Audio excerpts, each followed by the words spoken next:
Imagine if you quote somebody £600 and they go, okay, yes, I'll go for that. That means they would have paid more. It means you didn't quote them enough. Now, maybe 600 was absolutely their limit and you happened to hit it exactly. They wouldn't have paid 601 even, but it's highly unlikely, isn't it? The chances are they would have paid 605 and you quoted them 600 and they thought, oh, great. Maybe they would have paid 620, 650. Maybe they would have paid 2,000. You don't know. But it's highly unlikely that that was exactly right. So every customer that accepts a price would have paid more, or is 99% of customers would have paid more. You've left money on the table with every person who says yes to your price. But the problem is how much? How do we get our head around that? So I'm going to show you a way of working this out now. So let's suppose that you could read the mind of all of your customers and you could line them up in order of how much they would pay. Okay, so this one here is a total cheapskate. They would hardly pay anything for your product. They don't get how brilliant you are. And therefore they won't pay very much. Or maybe they're just very mean or poor. And then these ones pay more and more and more. And at the end here, you've got a few who will pay loads. Either they love you or they're just very rich and stupid. I'm not sure which. Maybe they can spot a good thing and they understand the value of good things. For whatever reason, they're prepared to pay, well, almost probably twice as much as this person's prepared to pay. Okay, so you can read the mind of your customers and here they are all lined up. And let's suppose that this is your costs. This is how much it costs to provide this product or service that you're providing to these customers. Now, obviously, this person is not prepared to pay even your costs. And I've had people who've said, will you do a training course?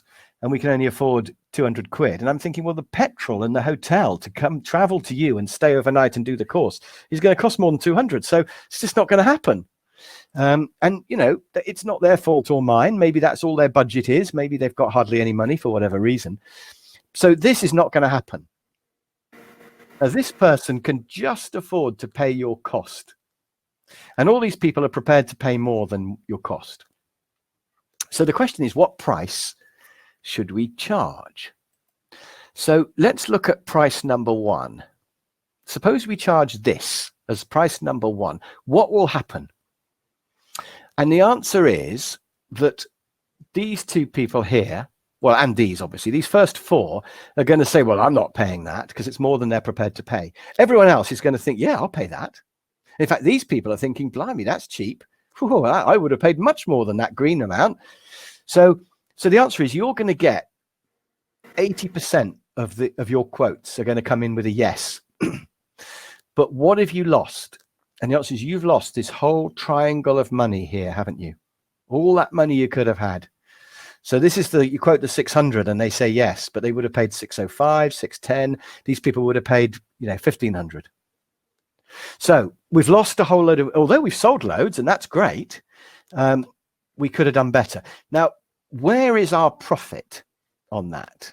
Can anybody write in the box where the profit, write in the text, the comments box, where is your profit on my diagram before I reveal it?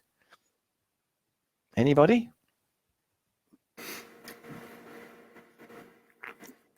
Probably a little delay in people typing, but let's see if anyone's gonna. Maybe they've all logged off. Maybe they've all thought he's talking a load of rubbish. No, I can still see them. They're all still. Is anybody going to say where they think the profit is on my diagram? If not, I'll show you anyway. My money's on. Greg. Chris at Solo Timber says the top third. But if that's my price and that's my cost, where's my profit? I'm going to show you.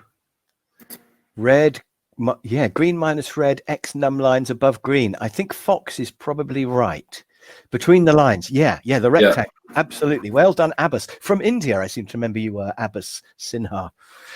Yeah. So it's basically, if I can get it to do it, it's that, isn't it? Yeah. Because these people didn't buy it. and I've lost them. I could have had that bit of money there if I was cheaper, but it's this, isn't it? So each person, I'm making that much profit on each person. That's my profit. I've lost all that. There is a time lag. That's what it is.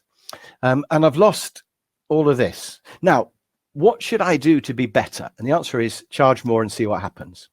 I've lost that and I've lost that. That's all the money that I could have had that I didn't get. Okay, because these people didn't buy from me. That's fine. These people got a bargain. So let's see what happens now if I charge this price. Ooh. Now, where is my profit? Well, it's going to be that, isn't it? Yeah. So I've lost all this. All these people now can't afford me. I've lost all that. I'm gutted.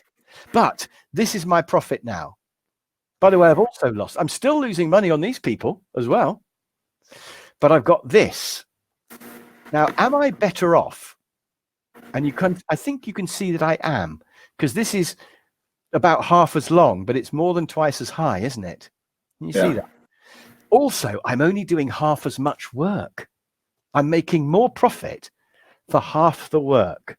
If I'm a one-man band, I can spend 2 or 3 days on the beach every week. I mean, cool. 3 days a day would be good. But no, 2 or 3 days a week, I can just spend down on the beach because I'm only working half the time and I'm making more money. This is fantastic. If it was a company, I could either fire half my workforce, or even better, I could keep them and I could use them to develop new products and to deliver fantastic customer care and do all those sorts of things and work on how to reduce my costs. And there's all kinds of useful things they could do instead of being busy fools selling stuff at a low price. So that's the first thing. Now, obviously, I'm thinking, well, this is good. What if I charge even more? What if I charge this much? What's going to happen then? And the answer is, I'm only going to sell that many. I've lost all this that I could have had. And I've lost even a little bit more I could have charged from these people. But I think you can see now that that's not as good as the one before. If I just go back to the one before, can you see that this is smaller than that? It's not massively smaller.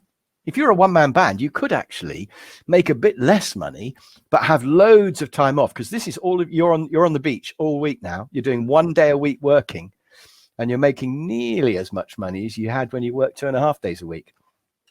But you are making less profit. So the conclusion of this is the optimum profit is where you lose half your business on price.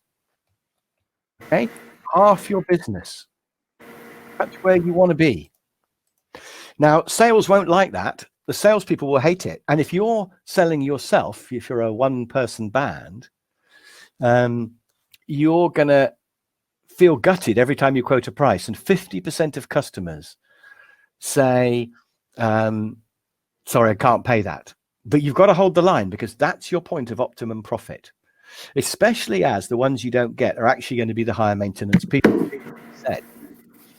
But you want to be at a point where you're losing half your business on price. And that feels scary. It feels bad.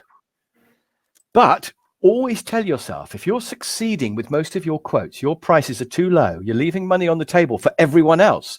All those people are saying yes, are laughing at how cheap you are, and they would have paid you more. So think of the extra you could have been having from those people who you got if you charged them more. It's okay to lose some in order to make more on the others. That's what you got to do. Otherwise, you're a busy fool. And the ones you lose are the ones you don't want anyway, because they don't understand you or they don't appreciate quality. Now, an extra thing that makes this even more difficult, actually, is that sales will say it was price when it wasn't. Now, why would they do that? And the answer is, if a salesperson doesn't do a very good job, turns up late, is a bit scruffy, does a pretty crap description of the product, if they don't get the order, they're going to come back and go, yeah, it was price. Yeah, he wouldn't pay the price. They're not going to say, well, I was a bit crap and I didn't get the order. They're going to blame it on price. It's an easy get out. So sales will tell you it was price when it wasn't. So if you want to lose 50% on price, you need 60 or 70% of the salespeople to be saying it was price, because then it's probably really 50. And not only that, but customers will also say it was price when it wasn't. Because customers will say, I love it, but it's just too expensive. They won't say, I don't think you've got a very good product, or I don't like your salesperson. I mean, they will sometimes, but quite often customers are polite and they'll just say, thanks, but it's a bit expensive. So it's an easy option. So it seems to me that really we want to be hearing 60 or 70% of people saying it was price, because then it's probably really about 50, and then we're on the sweet spot. So don't worry if somebody says you're too expensive. That's fine. It's great. You need to worry if you don't hear that.